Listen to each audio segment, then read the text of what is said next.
우리 개혁주의 구원론의 핵심은 예정과 은혜입니다. 곧 우리의 구원은 하나님께서 창세전에 예정하셨다 하는 것과 우리의 공로로 구원을 얻는 것이 아닌 전적인 하나님의 은혜라는 것입니다. 이제는 너무 많이 설명을 해서 우리 교회 성도님들은 이미 잘 알고 계실 것이다, 그렇게 생각이 됩니다. 그러나 세상이 일반적으로 생각하는 구원론은 사람들이 구원을 얻을 만한 공로를 쌓고 구원을 주는 신이 그 공로를 심사하여서 구원을 주는 것입니다. 그리고 이런 구원이어야 그 구원의 심판이 공정하다, 사람들은 그렇게 생각하는 것입니다. 그러나 하나님이 우리를 구원하시는 구원은 그렇지 않습니다. 하나님은 구원 얻을 자들을 창세전에 예정하셨습니다. 이는 우리가 구원을 얻기 위하여 어떤 공로가 훨씬 이전입니다. 그런데 하나님께서 이렇게 우리가 어떤 공로를 쌓기 이전에 구원 얻을 자들을 예정하시는 것은 구원이 우리의 행위로 말미암지 않고 오직 하나님의 은혜임을 알게 하사 하나님이 모든 찬양과 영광을 받으시기 위함입니다. 바울이 로마서를 통하여 설명하려는 것이 바로 이것입니다. 하나님은 구원을 비롯한 모든 일에 있어서 우리의 공로를 원하지 않으시며 모든 영광과 찬양을 홀로 받으시기 원하신다는 것입니다. 이것이 우리의 구원론이요, 세상이 생각하는 구원과는 완전히 다른 것입니다. 그래서 일반적으로 믿음이 없는 사람들은 억울해합니다. 자신들은 전혀 믿어지지가 않는데 그렇다면 선택받지 못하였다는 것이요, 선택이 하나님의 선물이라면, 내가 하는 것이 아니라 하나님이 선물로 주시는 것이라면 믿음 없는 자신들을 하나님이 징벌하시는 것이 공평하지 못하다, 그렇게 생각하는 것입니다. 자신은 형벌을 받을 만한 죄를 범하지 않았고 나름 선하게 살면서 다른 사람들에게 이로움을 주고자 힘쓰며 살아왔는데 나는 선택받지도 못하고 영원한 형벌에 빠지게 되었다 하는 그 사실이 억울하게 느껴지는 것입니다. 그래서 사람들은 내가 뭘 그리 잘못했단 말인가, 이러한 말들로 반문하게 되는 것입니다. 여러분, 이는 어찌 보면 당연한 반응이라 생각할 것입니다. 구원을 얻기 위해서 아무것도 해보지도 못했는데 구원이 이미 결정되었다면 억울하게 느껴지는 것은 당연한 것입니다. 그래서 바울은 로마서를 통하여서 제일 먼저 인사말이 끝난 뒤에 세상의 모든 사람들이 이미 죄인이다 라는 사실을 말씀하고 있는 것입니다. 곧 억울할 일이 아니다 라는 것을 설명하고 있는 것입니다. 하나님의 구원에 있어서 가장 일반적인 오해는 우리 모두가 중립적인 위치에서 시작한다 하는 것입니다. 곧 우리는 선을 행하지는 않았지만 그렇다고 해서 죄를 지은 것도 아닌 그저 중립적인 위치에 서 있는데 예수를 믿으면 구원을 받고 예수를 믿지 않으면 영벌에 처해진다, 그렇게 생각하는 것입니다. 그렇지만 이것이 오해라는 것입니다. 우리는 모두 중립적인 위치에서 서 것이 아닙니다. 대신 우리는 바울이 설명한 대로 이미 모두 죄인이며 이미 모두 영벌에 처해지기로 심판을 받은 자리에서 시작하는 것입니다. 말씀드린 대로 죄는 어떤 행위가 아니라 하나님을 영화롭게 하지도 않으며 감사하지도 않는 것이라고 했습니다. 그런데 세상의 모든 사람들은 하나님을 영화롭게도 못하고 또 감사하지도 못하는데 그 이유는 하나님과의 교제가 단절되어 있기 때문이라는 것입니다. 하나님께서 세상을 창조하실 때 사람, 곧 아담과 하와를 만드셨는데 이 사람은 하나님의 형상으로 만드셨다 말씀하십니다. 이 말은 하나님이 영이신 것처럼 사람들도 영적인 존재로 창조하셨다는 것입니다. 그리고 사람을 하나님의 형상으로, 곧 영적인 존재로 창조하신 이유는 영이신 하나님과 교제하도록 하시기 위함입니다. 사람들은 하나님과의 교제를 통하여 하나님의 인도하심을 받을 때에 하나님이 기뻐하시는 바른 삶을 살 수 있는 것입니다. 그러나 하나님과의 교제가 없으면 부모를 잃은 갓난아기와 같고 운전자가 없는 자동차와 같은 것입니다. 그런데 하나님이 아담과 언약을 맺으셨는데 그것은 에덴 동산의 모든 실과를 마음껏 먹되 동산 중앙에 있는 선과 악을 알게 하는 나무의 열매는 먹지 말라 하신 것입니다. 이는 선과 악을 결정하는 주체는 하나님 한 분뿐이시라는 사실을 말씀하시면서 우리는 하나님의 형상으로 창조된 존재들일지라도 하나님께 순종해야 하는 존재라는 사실을 알게 하시기 위함이었습니다. 곧 선과 악을 결정하는 주체가 하나님이라 하는 것은 하나님이 선하다 하신 것은 선이고 하나님이 악하다 하신 것은 악이라는 것입니다. 그리고 우리는 이를 반대할 수 없다는 것입니다. 그런데 마귀는 내가 선악과를 먹는 날에는 내 눈이 밝아져서 하나님과 된다라는 거짓말로 하와를 꿰었습니다. 하나님과 같이 된다는 것, 곧 선과 악을 우리 스스로 결정할 수 있고 하나님이 필요 없는 존재가 된다는 것. 하나님과의 교제가 필요 없고 하나님의 간섭을 더 이상 받을 필요가 없는 그러한 존재가 되는 것입니다. 내 스스로가 내 인생의 주인이 되고 내가 결정하고 내가 선과 악을 결정하며 내 삶의 모든 것을 나 혼자 할 수 있는 존재가 된다는 것입니다. 그래서 하와는 하나님과 같아지기 위해서 곧 하나님으로부터의 독립적인 존재가 되기 위해 선악과를 먹었고 아담에게도 주어 먹게 했습니다. 그리고 여러분 그 결과가 무엇입니까? 아담과 하와가 원한 대로 하나님께서 사람들을 유기하시기로 곧 내버려 두시기로 결정하신 것입니다. 하나님께서 사람들을 떠나셨고 하나님과의 교제가 단절되었습니다. 하나님의 개입도 하나님의 인도하심도 없게 되어서 우리는 모두 부모 잃은 갓난 아이와 같고 운전자 없는 자동차처럼 된 것입니다. 여러분 부모 없는 갓난 아이가 살 수 있겠습니까? 갓 태어난 아이가 부모의 도움 없이 살 수 있겠습니까? 조금 살다가 그 생명을 잃게 되는 것입니다. 운전자 없는 자동차가 사고 없이 운행할 수 있습니까? 저희 딸이 얼마 전에 사고를 냈는데 운전자가 있어도 사고가 나는 판에 운전자가 없으면 가능하겠습니까? 가능하지 않습니다. 이처럼 우리는 이미 죄인으로서의 심판을 받은 것이라는 의미입니다. 또 다른 예를 들면 배의 어떤 갑판 위에 우리가 평온하게 서 있는데 누구는 구원하시고 누구는 밀어서 바다에 빠뜨리시는 것이 아니라 배가 이미 파손되어서 모든 사람들이 지금 죽음의 바다 위에 겨우 떠 있는 상태가 바로 우리의 삶이라는 것입니다. 우리는 내버려 두면 얼마 지나지 우리 모두의 체온이 떨어지고 죽게 되는 것입니다. 여러분 이것이 지금 우리가 처한 상황입니다. 이 세상의 모든 사람들이 처한 상황이라는 것입니다. 그런데 그 중에서 며칠 하나님께서 구원하시기로 결정하십니다. 그러나 구원 얻을 자를 선택하시는 데에는 어떤 기준이나 조건이 없으며 우리에게 아무것도 요구하지 않으신다는 것입니다. 왜인지는 모르지만 하나님이 수많은 사람들 중에서 구원을 얻을 수 있는 수많은 사람들 중에서 나를 예정하사 나를 택하셨고 나를 구원하셨다는 것입니다. 다 죽음 가운데 있는 가운데 다 죽어 마땅한 그 심판을 받은 가운데 하나님께서 나를 택하셨고 구원하신 것입니다. 왜요? 그 이유를 모른다는 것입니다. 왜 나를 택하셨는지.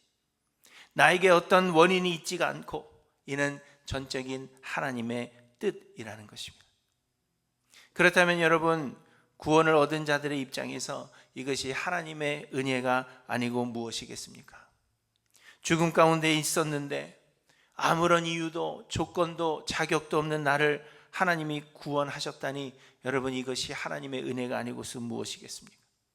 또한 구원 얻지 못하는 사람이라고 해도 구원하지 않으시는가 억울해할 수는 있겠지만 그것이 하나님을 불공평한 분으로 만드는 것은 절대로 아니라는 것입니다.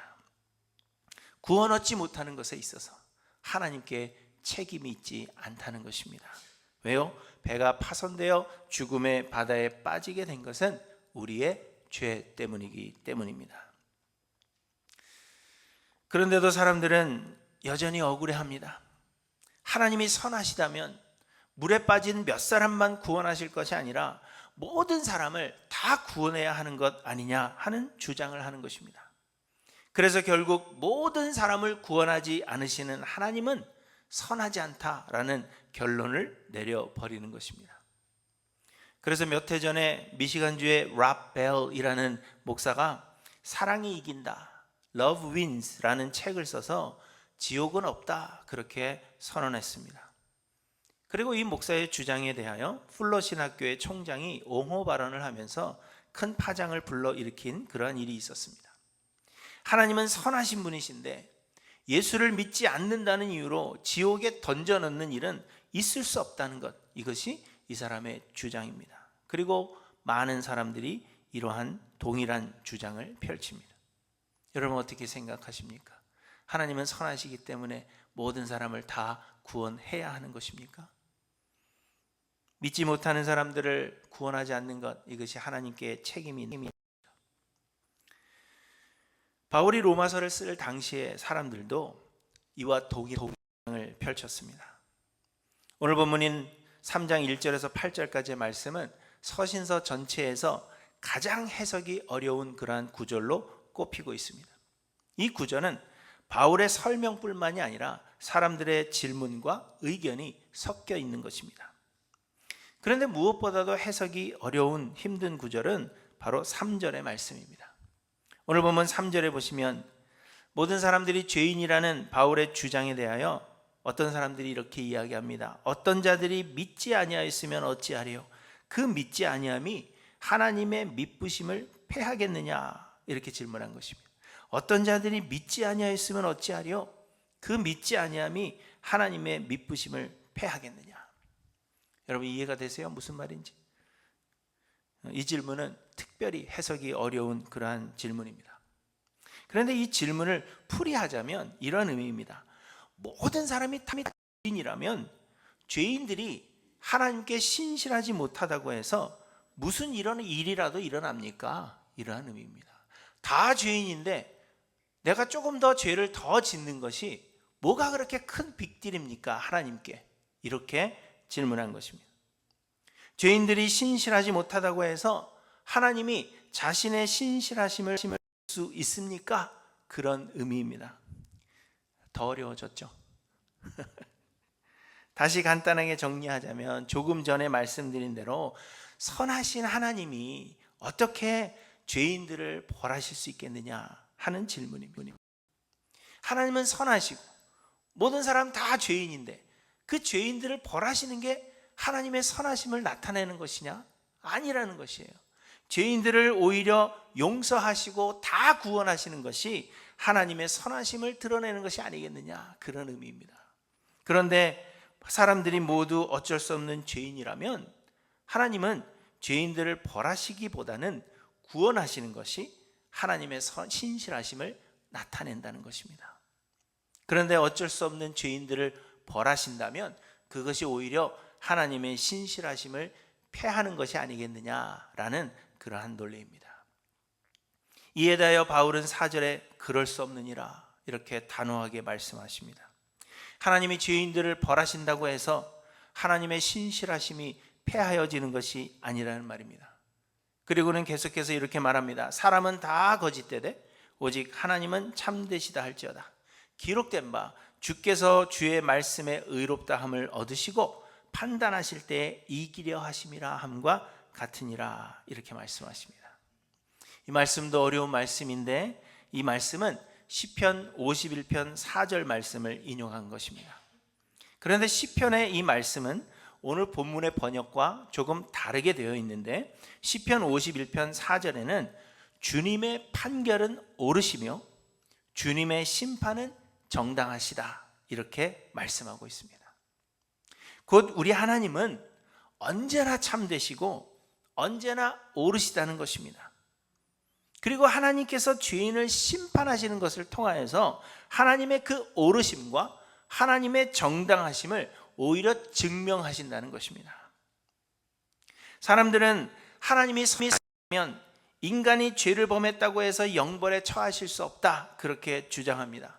곧 죄를 무조건 용서하시는 것이 하나님의 선이다, 그렇게 이야기하는 것입니다. 그런데 여러분, 이는 우리 스스로 선함을 결정하는 것입니다. 곧 아담이 먹은 선악과의 결과입니다. 우리가 스스로 선을 하고, 그래서 악을 벌하시는 하나님은 선할 수 없다, 악을 벌하시는 하나님은 정의롭지 못하다, 그렇게 우리 스스로 결정을 내린다는 것입니다. 그러나 여러분, 선과 악을 정하시는 하나님이십니다. 우리가 생각하기에 악을 벌하시는 하나님은 선하지 않다, 그렇게 정의했다고 해도 하나님 행하시는 모든 일이 선이라는 것입니다. 왜요? 선과 악은 우리가 결정하는 것이 아니라 하나님의 주권에 있는 것이기 때문입니다.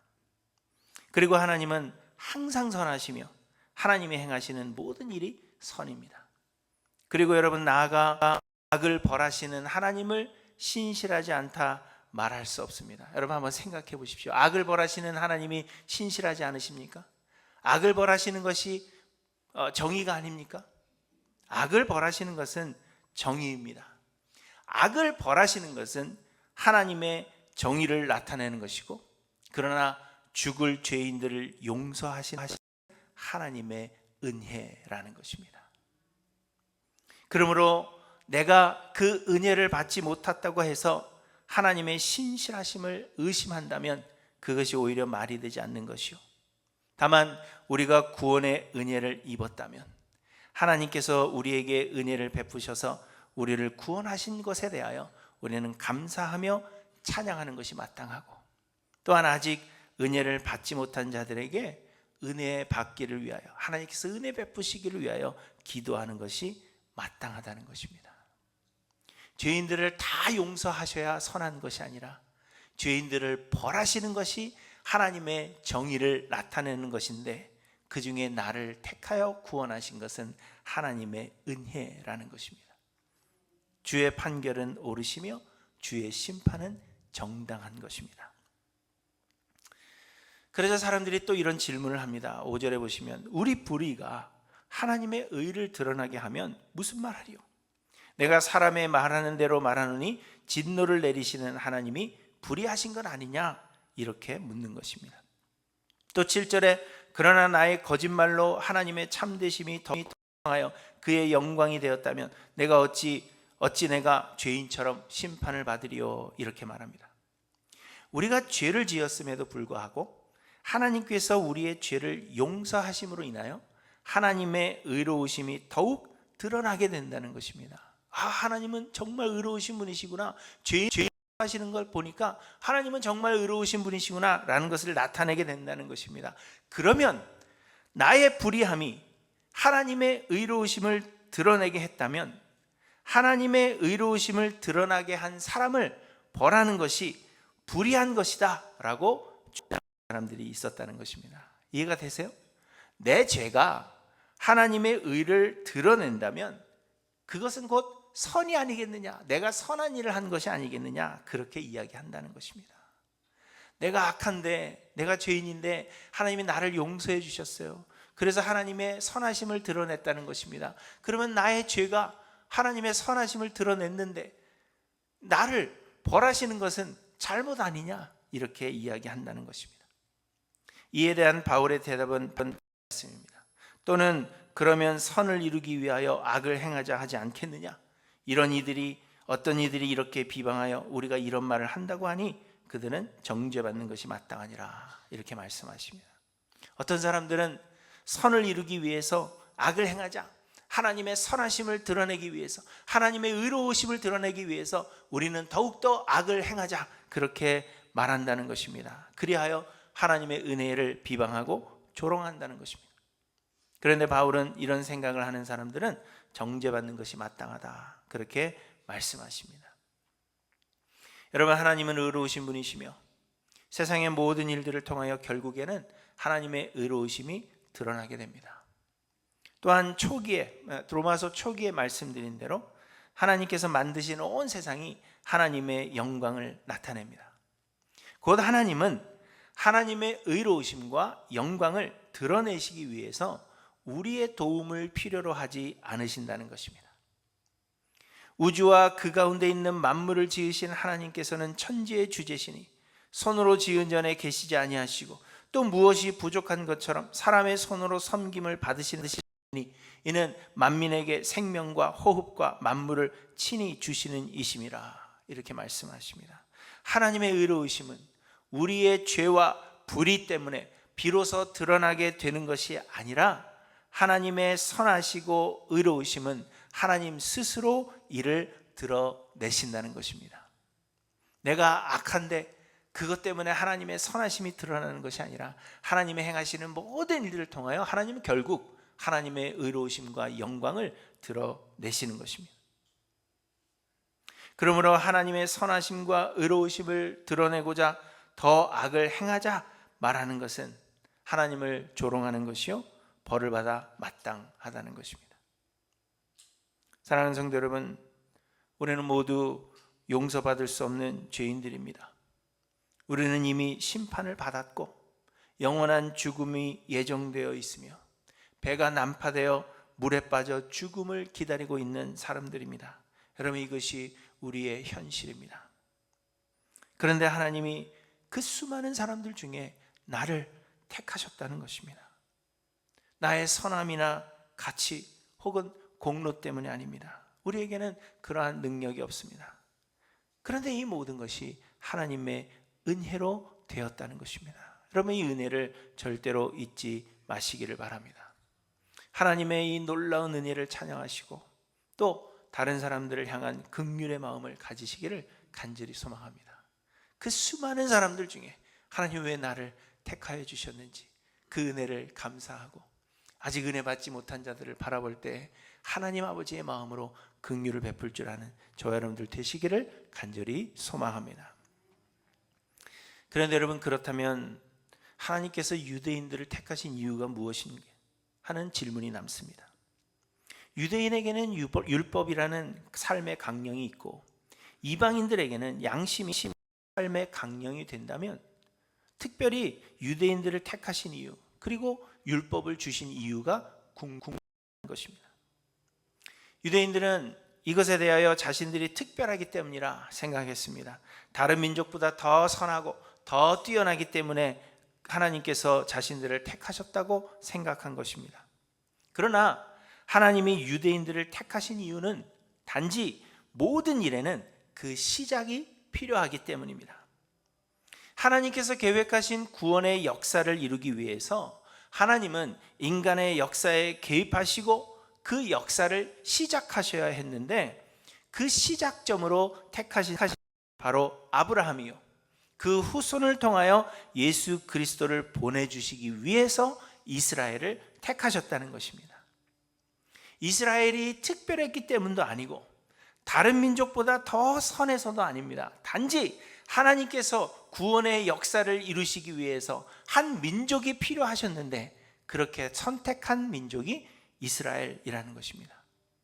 그래서 신명기 7장에 말씀하십니다. 너는 여호와 내 하나님의 성민이라. 내 하나님 여호와께서 지상 만민 중에서 너를 자기 기업의 백성으로 택하셨나니 여호와께서 너희를 기뻐하시고 너희를 택하심은 너희가 다른 민족보다 수요가 많기 때문이 아니니라. 너희는 오히려 모든 민족 중에 가장 적으니라. 여호와께서 다만 너희를 사랑하심으로 말미암아 또는 너희의 조상들에게 하신 맹세를 지키려 하심이라. 이렇게 말씀하고 있는 것입니다.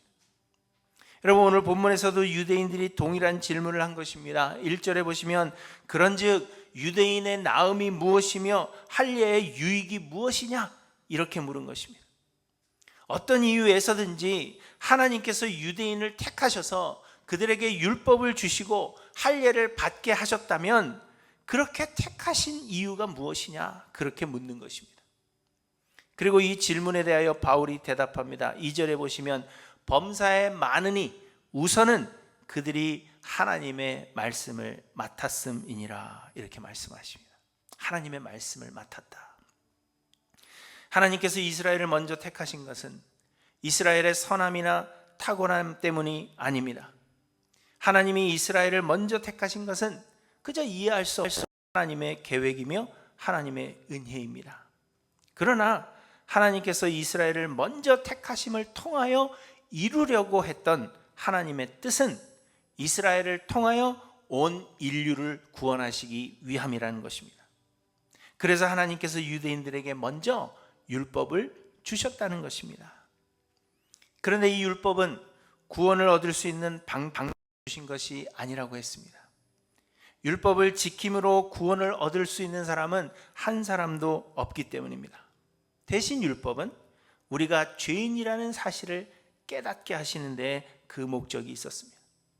율법을 묵상하고 율법을 지키려고 노력하면 할수록 율법을 지킬 수 없다는 사실을 깨닫고 하나님 앞에 죄를 회개하며 구원이 오직 하나님의 은혜로만 가능하다는 사실을 깨닫기를 원하셨다는 것입니다. 그래서 하나님께서 구원의 유일한 길로 우리에게 보내주사 기름 부으실 메시아 곧 예수 그리스도를 영접하게 하시기를 원하셨던 것입니다. 그러면 이것이 율법의 목적입니다. 이스라엘 백성들에게 먼저 율법을 주셨습니다. 그래서 유대인들의 유익은 그들이 이 하나님의 말씀을 가장 먼저 맡았다는 것입니다.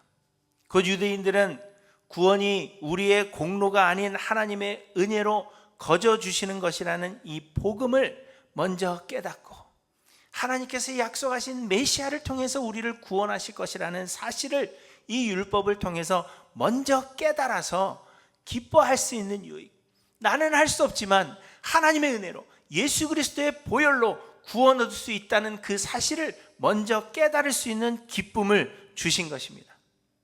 그리고 먼저 깨달은 이 복음을 다른 많은 민족들에게 전하여서 그들을 그리스도께로 인도하고 하나님이 영광 받으시도록 만드는 그러한 특권을 받은 사람들이 바로 이스라엘이라는 것입니다. 이것이 하나님께서 유대인들을 먼저 택하심으로 인한 유익이며 기쁨이라는 것을 우리에게 말씀하고 있는 것입니다. 마찬가지로 여러분, 하나님께서 저와 여러분들을 먼저 택하셨습니다. 이 세상에 하나님의 자녀가 될 만한 수많은 사람들이 있는 가운데 하나님께서 우리를 먼저 택하여 주신 것입니다. 사람들은 하나님께서 우리를 먼저 택하여 주시고 다른 사람들보다 먼저 예수 그리스도를 믿는 믿음을 주신 그 어떤 유익을 구합니다. 그리고 사람들이 구하는 유익은 이 세상에서 다른 사람들보다 더 많은 복을 받는 것이요 삶이 형통하게 되는 것입니다. 혹은 우리가 하늘나라에 이르렀을 때 다른 사람들보다 더 많은 복을 하늘나라에서 받을 것이다, 그렇게 기대하는 것입니다. 여러분, 복음서에서 일찍 온 그 일꾼들과 늦게 온 일꾼들에게 주인이 동일한 데나리온을 줬던 것을 여러분 기억하십니까? 아침 일찍 나가서 사람을 데려오면서 한 데나리온을 약속하죠. 점심에 또 나가보니까 여전히 놀고 있는 사람이 있습니다. 한 데나리온을 약속하고 데리고 옵니다. 그리고 문 닫을 때쯤 되어서 1시간밖에 일하지 않았는데 동일한 데나리온을 주는 것입니다. 그때 먼저 온 자들이 뭐라고 이야기합니까? 나는 먼저 왔는데 왜 똑같은 것을 줍니까? 그때 주인이 이야기합니다. 내가 선함으로 인하여 네가 내 선함을 욕하느냐, 그렇게 말씀하시죠. 우리는 먼저 때문에 내가 뭔가 더 좋은 것을 얻을 것이라고 생각합니다. 그러나 그것이 하나님께서 우리를 먼저 택하신 이유도 아니고 유익도 아니라는 것입니다. 또한 하나님께서 우리를 먼저 택하신 것은 우리가 더 선하거나 뛰어나서도 아니라는 것입니다. 하나님께서 우리를 먼저 택하신 것은 우리의 구원이 전적인 하나님의 은혜라는 사실을 깨달아서 기뻐하게 하시며 우리가 깨달은 이 놀라운 하나님의 은혜를 다른 사람들에게 전하여서 그래서 많은 사람들이 주께로 돌아오는 것을 바라보며 기뻐하는 신랑의 친구로서의 기쁨이 우리 가운데 충만하시게 하시기 위하여 우리를 먼저 택하셨다는 것입니다. 하나님이 주시는 이 기쁨은 세상의 재미와 비교할 수 없는 것이요 실망함이나 낙심함이 없는 영원한 기쁨이 될 것입니다. 여러분, 이러한 기쁨, 이러한 유익을 사모하시는 저 여러분들 간절히 소망합니다. 아직도 세상에 수많은 사람들이 자신의 힘으로 구원을 얻을 수 있다고 생각하고 노력하지만 얻을 수 없음에, 구원에 이를 수 없음에 낙심하며 슬퍼하고 있습니다. 그러한 사람들에게 예수 그리스도의 은혜로 말미암아 구원을 먼저 얻은 우리가 하는 건 아니다. 우리는 부족해도 괜찮지만 하나님의 은혜로 말미암아, 예수 그리스도의 십자가 은혜로 말미암아 구원을 얻을 수 있다는 이 놀라운 은혜를 우리가 먼저 전하여서 그들이 돌아오는 것을 바라보는 신랑의 친구의 그 기쁨이 우리 가운데 충만하게 되기를 간절히 소망합니다. 세상의 기쁨이 아니라 이러한 친구의 기쁨으로, 영원한 기쁨으로 충만하여서 우리에게 맡긴 사명을 기쁨으로 감당하는 저와 여러분들 되시기를 소망합니다.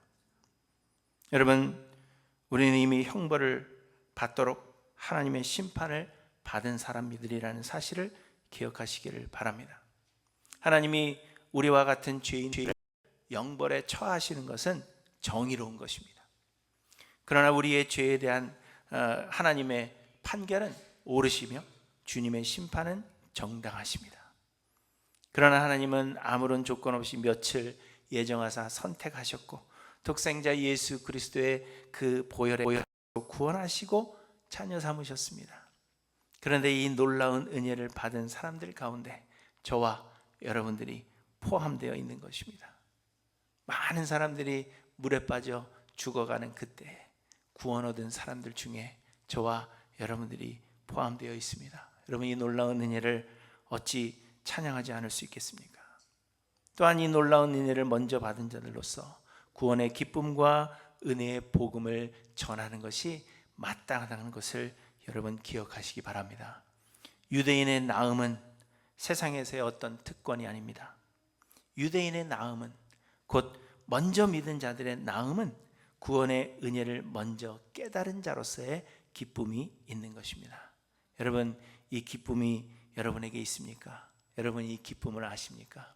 이 기쁨을 사모하시고 이러한 기쁨으로 충만한 하일랜드 교회 모든 성도님들 되시기를 주님으로 간절히 축원합니다. 자리에서 일어나셔서 우리 함께 찬양하시고 기도하고 예배를 마칩니다.